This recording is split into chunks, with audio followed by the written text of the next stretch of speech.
हुए और खेती टुकड़ों में बढ़ती जा रही है। किसान एक ऐसा इकलौता व्यक्ति होता है जिसका पैसा चौड़े में पड़ा रहता है। ऐसा है या नहीं?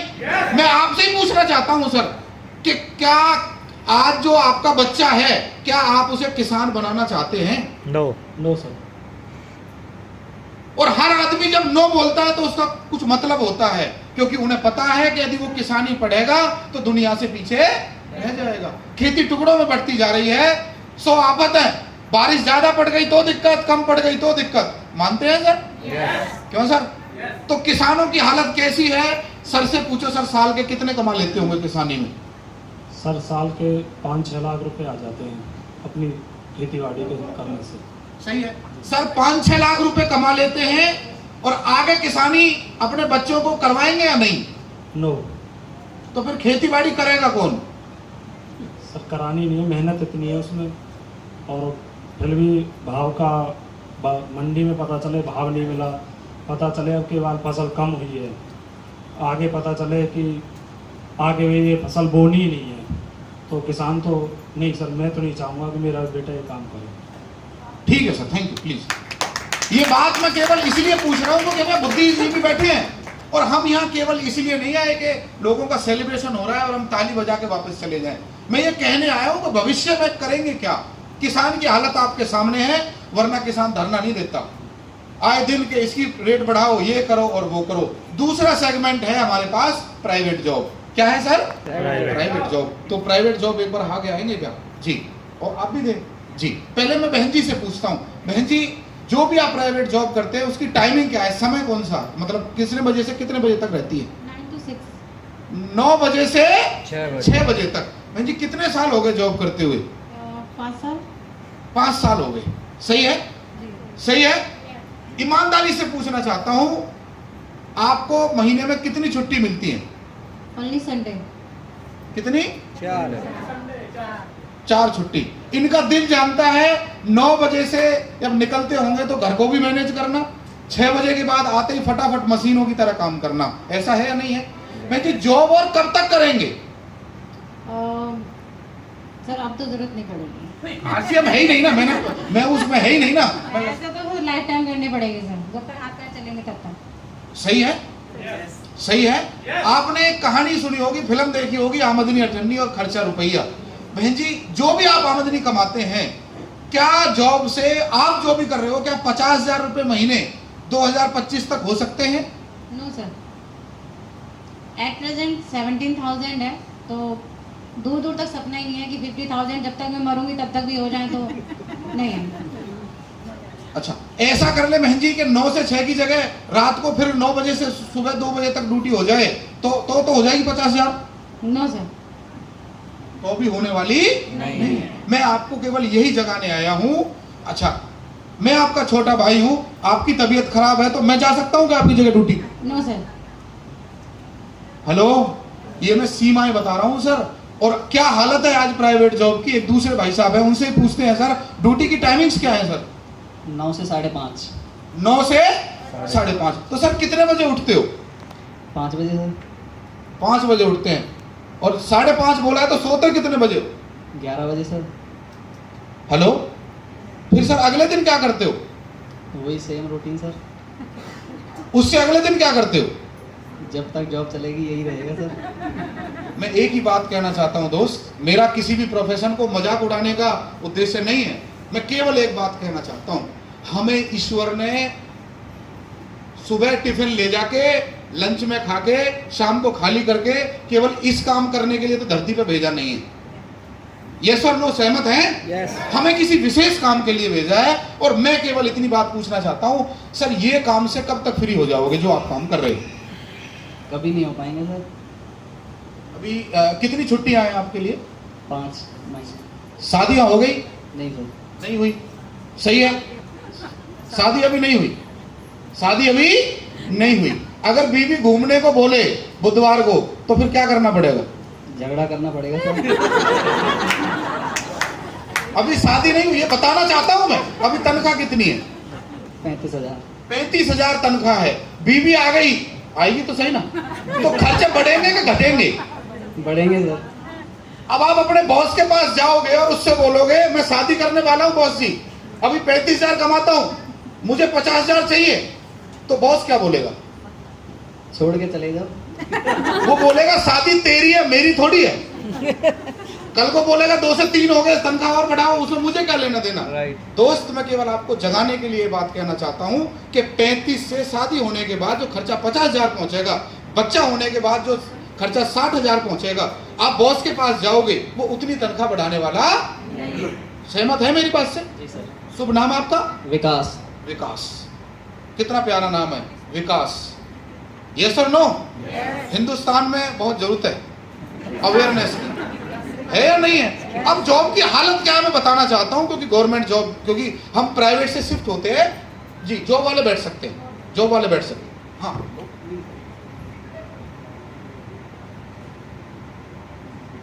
हाँ, 2 मिनट दीजिए, 2 मिनट दीजिए मुझे, आप बैठिए जी। हाँ, आप भी बैठ सकते हैं किसान। हाँ, सरकारी जॉब प्लीज, सरकारी जॉब। देखो सर, आज की डेट में हर युवा सपना देख रहा है, नहीं देख रहा, कि किसी भी तरह साम दाम दंड भेद किसी तरह के सरकारी नौकरी मिल जाए। यस और नो?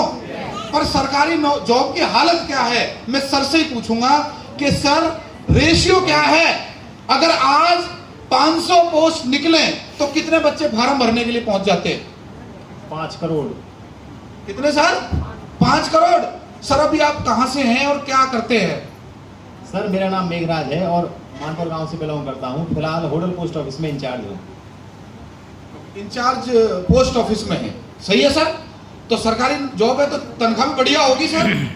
यस और नो? Yes. मैं सर से केवल एक बात पूछना चाहता हूं, मैं पलवल से हूं सर, और मैं हूं इनका छोटा भाई, सही है कि सर किसी भी तरह का मेरी नौकरी लगवा सकते हो? वो पॉसिबल नहीं है। हेलो, मैं कह रहा हूं इन्हें तनख्वाह मिलती है 1.25 लाख रुपए, मैं कह रहा हूं सर मेरी 35,000 की सरकारी नौकरी लगवा दो। बिल्कुल पॉसिबल नहीं है। अभी आपने देखा भी होगा, रेलवे में ग्रुप डी के लिए जॉब निकली थी और उनमें करोड़ों लोगों ने फार्म भरा था। अभी वो जॉब उलझी हुई है, लग नहीं रही है। और कितने लोग लगेंगे? 16,000 ग्रुप डी के लिए, जिनमें अप्लाई करते हैं PhD, MSc, MBA, MEd, मतलब प्रोफेशनल्स भी अप्लाई करते हैं।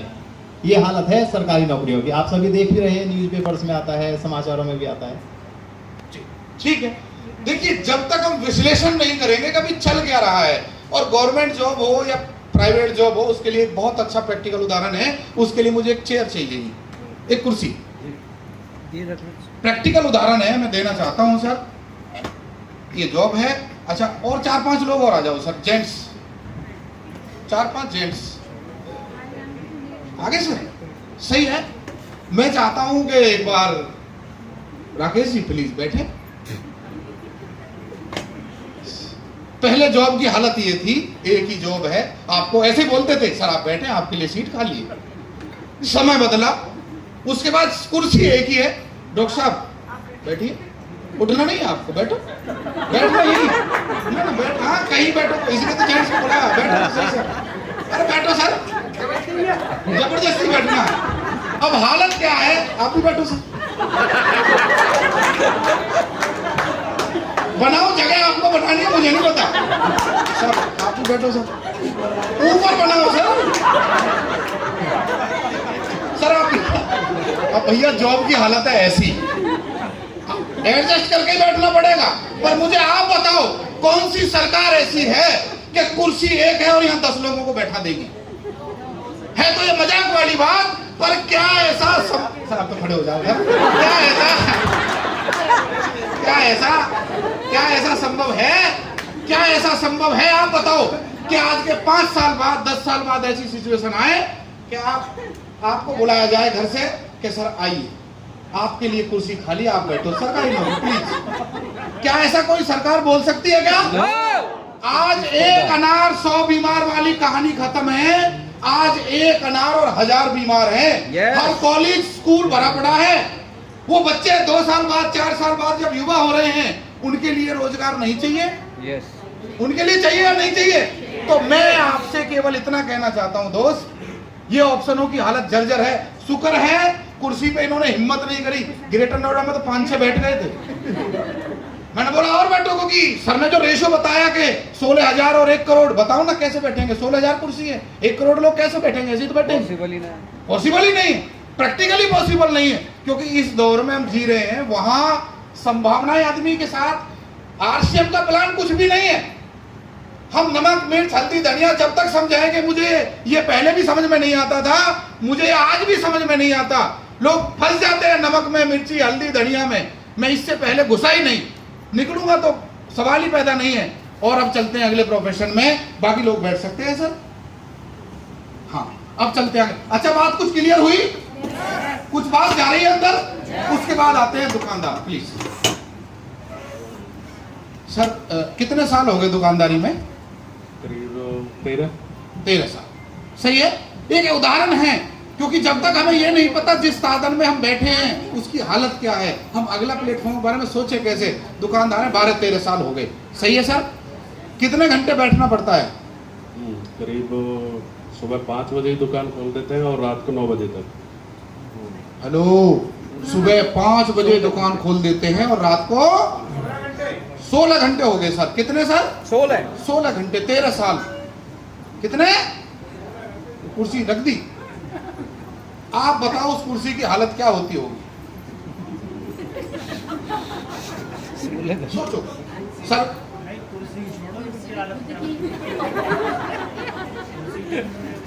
मैं इनको खुशी देना चाहता था सर, इनकी हालत तो ये खुद देखें।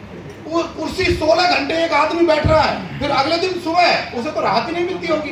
आप बताइए, मैं आपसे पूछना चाहता हूं, कुर्सी वर्सेस बीवी की लड़ाई होती होगी कि मेरे से ज्यादा कुर्सी के साथ रहता है? यस और नो? सुनील शर्मा जी बैठे हैं, 16 घंटे तो दुकान में बैठते थे। वही हालत आज एक दुकानदार की है। 13 साल बाद यदि इस भाई से मैं पूछूं, क्योंकि ये मेरे बड़े भाई हैं, भाई साहब एक बात पूछना चाहता हूं। अब 13 साल हो लिए, बहुत हो गया। अब 10 दिन के लिए हम घूमने का प्रोग्राम बनाते हैं, दुकान चलेगी क्या? नहीं चलेगी, बिल्कुल नहीं चलेगी। क्योंकि दुकान एक बात बोलती है, आप मुझे 10 दिन के लिए छोड़ोगे, मैं आपको महीने भर के लिए छोड़ दो। ग्राहक दूसरी दुकान पे चला जाएगा। सर दुकान पे कब तक बैठना पड़ेगा? जिंदगी भर। आपके हिसाब से आपकी जिंदगी और कितनी है? 21 साल। 21 साल। सरकार के अनुसार 20 साल और बैठना है। वो कुर्सी आपसे कह रही है, प्रभु मैं 16 घंटे बैठते हो आप, मैं आपसे 13 साल से कुछ नहीं कह रही। मुझे एक बात बताओ, क्या हम ऊपर से लिखवा के लाए हो कि मेरे ऊपर ही बैठना है? आप ये पढ़ लो कि पार्ट टाइम एक नया प्रोफेशन आया, एक नया, उसके बारे में मैंने भी आरसीएम को प्लान में दिखा कहा, अभी दिखाया कहाँ? अभी तो बात ही नहीं करी। मैं केवल आपसे कहना चाहता हूं, कब तक संडे वाले पापा बन के जियोगे? कब तक संडे वाले मम्मी बन के जियोगे? मैं जब और लोगों को देखता हूं, उन्हें गुस्सा आता है, चिड़चिड़ापन वो फ्री में मिलता है, बीमारी फ्री में मिलती है, उनका जिक्र मैं कर नहीं रहा। मैं केवल एक बात कहना चाहता हूं,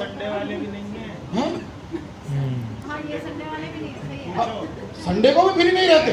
ओह माय गॉड, संडे को भी फ्री नहीं है। मैं केवल आपको एक बात कहना चाहता हूं दोस्त, हेलो, मैं आपको एक बात कहना चाहता हूं, अगर इन्हें बर्थडे मनाना हो बीवी का, बच्चे का, तो या तो दुकान बंद करके जानी पड़ती होगी या कह के जाना पड़ता होगा, भाई थोड़ी देर तू संभाल ले।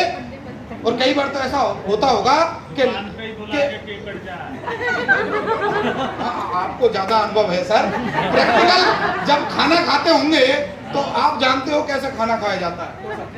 मतलब कोई ग्राहक आ गया, खाने को बोले, वैसे हम हाथ जोड़ते हैं, थोड़ी देर साइड में हो, पहले हाँ हाँ हाँ सर, उसे देख के वो गया, फिर कोई आ गया, हाँ सर। कई बार तो ये नौबत रहती है। होता है सर, नहीं होता? होता है सर, नहीं होता? दोस्त मैं एक बात कहना चाहता हूं आपसे, केवल एक, सर क्या अपने बेटे को भी, वो कुर्सी कह रही है कि अपने बेटे को भी मेरे ऊपर ही बैठाएगा क्या? नहीं, बिल्कुल नहीं। सही है सर, प्लीज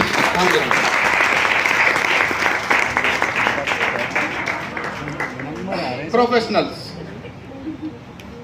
डॉक्टर साहब देखिए दोस्त, मैं केवल इतना कहना चाहता हूं, एक आपका भाई आपके सामने खड़ा है, केवल एक इतनी बात कहना चाहता हूं, उदाहरण से ही समझाया जा सकता है।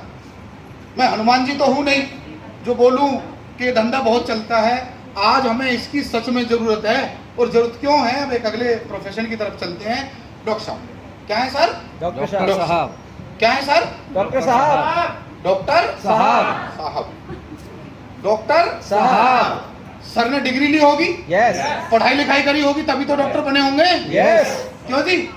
तभी बने होंगे। डॉक्टर साहब एक बात बताओ, छोटी सी, मुझे बुखार आ गया, गोली आप दे दोगे, सही है? राइट, जिंदगी में जब जब बुखार आएगा मुझे आपकी याद आएगी, इसका मतलब आपका धंधा चलने के लिए मुझे बुखार आना जरूरी है। तो आप क्या दुआ करोगे? मैं ठीक ठाक रहूं? नो भगवान ये बुखार में ही जब तो आमदनी मिलेगी, जब तो इनकम बढ़ेगी।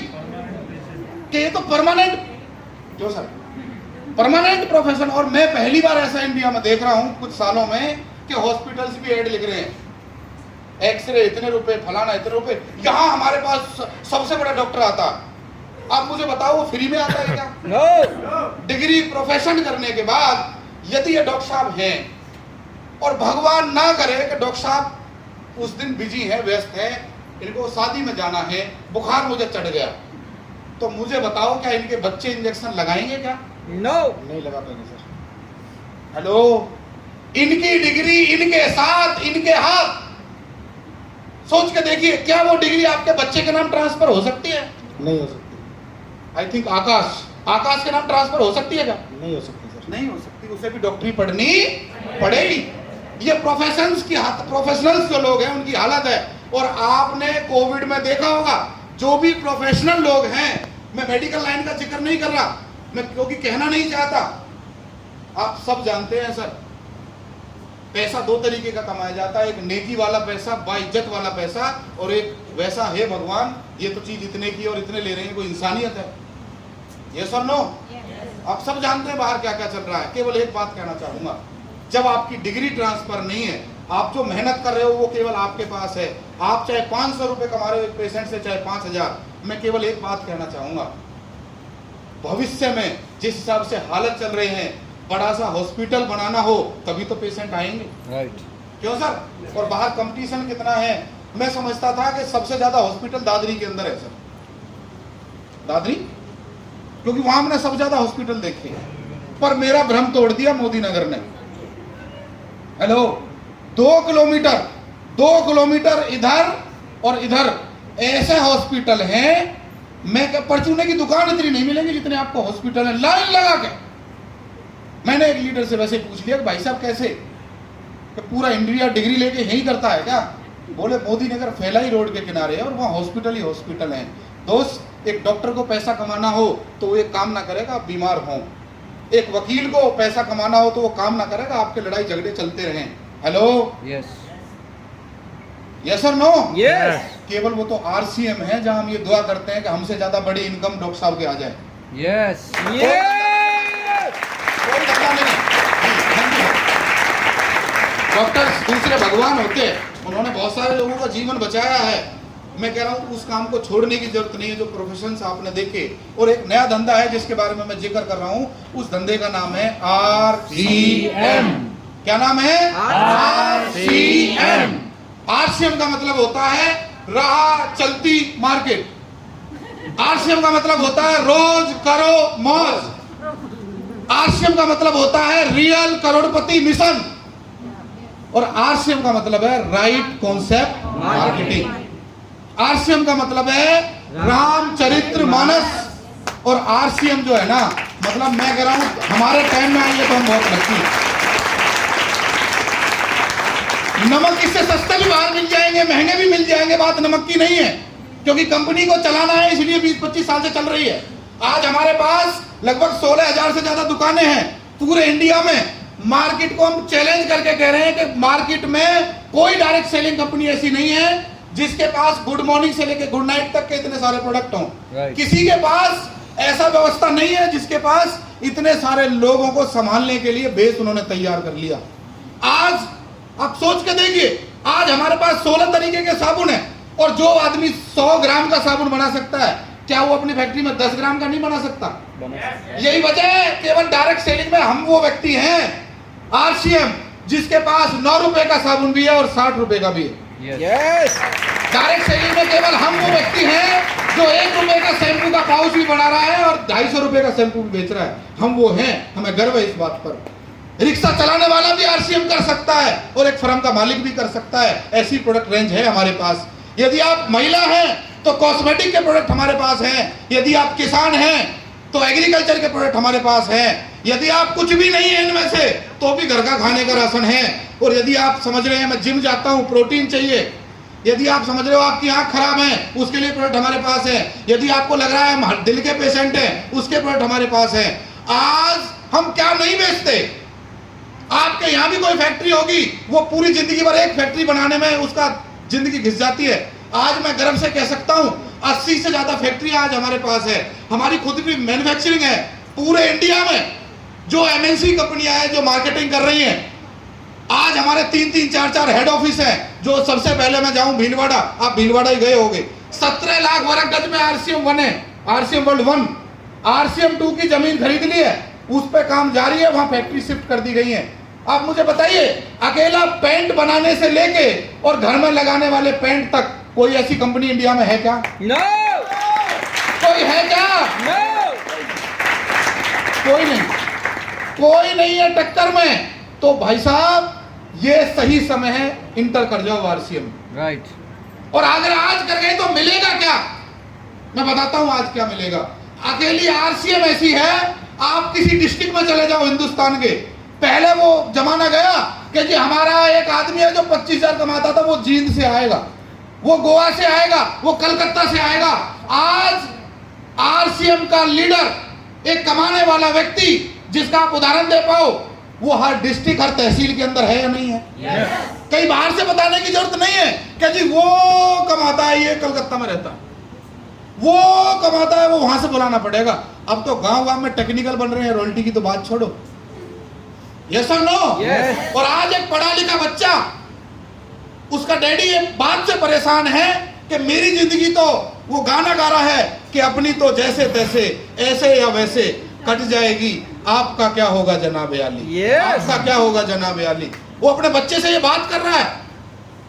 और कमाल है, जब पिताजी की शादी हुई थी तो उस समय उनकी वाइफ को कोई शौक नहीं था, पर अब जो लड़के की शादी करनी है, पिताजी इस टेंशन में है कि इसका तो मैं अपनी जेब से भर रहा हूं, जो आएगी उसका कौन भरेगा। और हिंदुस्तान में बड़ा सीधा सा नियम है, इसे तो वही आके सुधारेगी। पता नहीं उसके अंदर कौन सा सॉफ्टवेयर है कि वही आके सुधारेगी। क्यों राहुल जी कहाँ गए? क्यों पता नहीं उसके अंदर कौन सा ऐसा सॉफ्टवेयर है। और हिंदुस्तान में कर दी जाती है क्या? शादी। क्या कर दी जाती है सर? शादी। और पहले साल वो नजर आती है चंद्रमुखी, और दूसरे साल वो कब बन जाती है ज्वालामुखी। और है जी ना, पहले चंद्रमुखी, फिर सूरजमुखी, फिर ज्वालामुखी, है ना जी। फिर 5-7 साल बाद मैं तुझसे दुखी तुम मुझसे दुखी, और 10-15 साल जब हो जाए उसके बाद चलते हैं छत पे मारते हैं छलांग, फिर तू भी सुखी और मैं भी सुखी। आज हिंदुस्तान में हस्बैंड वाइफ में जो लड़ाइयां हो रही है, मुझे बताओ कारण क्या है? पैसा। आप बताओ कारण क्या है? कारण क्या है? कारण क्या है? क्या कारण है? पैसा। बीवी है परेशान तो ना घबराएं, समाधान है पैसा। हेलो, समाधान क्या है? पैसा। किसी रिश्तेदारी की शादी में जाएं, वहां भी ना घबराएं, क्योंकि समाधान क्या है? पैसा। किसी का बर्थडे है, उसने बुलाया है आपको, समाधान क्या है? पैसा। क्या है? पैसा। लोग बोलते हैं पैसे की बात क्यों करते हो दोस्त? क्योंकि गरीबी देखी है हमने। जब मीटिंग करने को जाया करते थे लोग समझते नहीं थे, बोलते थे अभी तो तुम्हारी दाढ़ी मूछ नहीं आई, तुम ये हमें बताओगे क्या? अभी तुम्हारी उम्र नहीं है, हमने नौकरी करते इतने साल हो गए, मुझे बताओ ना। मैं प्रैक्टिकल आदमी हूँ, नौकरी की हालत तो मुझे पता है ना, क्योंकि सेमिनार में मैं गया था, जैसे आप आए हो, आपका पड़ोसी थोड़ी आया। हेलो, हालत आपको सब बता चुका हूँ। अब मुझे आप एक बात बताओ, दान भी करना हो तो क्या चाहिए? पैसा। आपका दोस्त हॉस्पिटल में एडमिट है, वो आपको फोन मिला रहा है, आपको नहीं पता कि क्या चाहिए उसे? पैसा। क्या चाहिए उसे? पैसा। पैसा।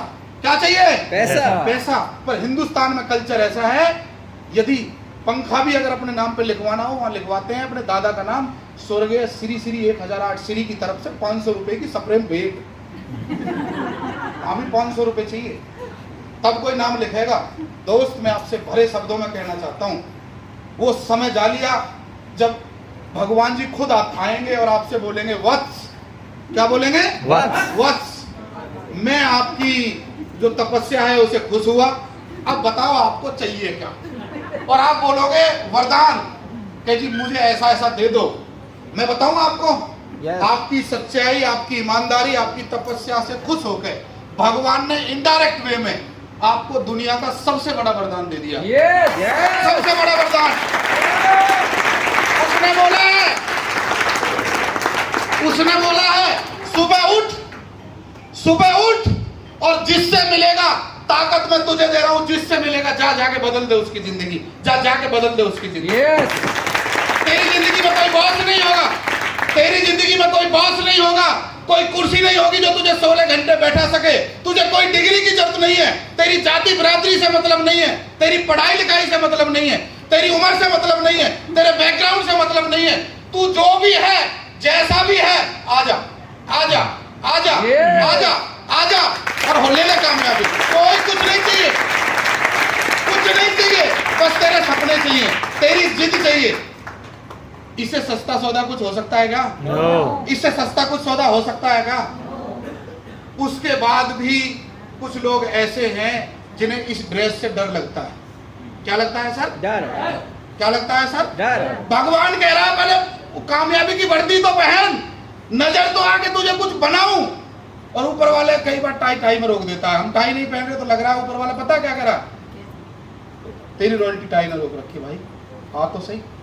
हम इन्हें मजाक में ले जाते हैं कई बार, पर एक बार घर से इस ड्रेस में निकल के देखना और इस उम्मीद के साथ मत जाना कि आज मेरा 500 रुपए का प्रोडक्ट सेल हो जाए, 200 रुपए का प्रोडक्ट सेल हो जाए। इस उम्मीद के साथ जाना, मैं जिस भाई के साथ बैठूंगा उस परिवार में कोई बीमारी होगी, यदि वो सही प्रोडक्ट खाएगा, क्योंकि मिलावट इतनी जोरों पे चल रही है इस समय।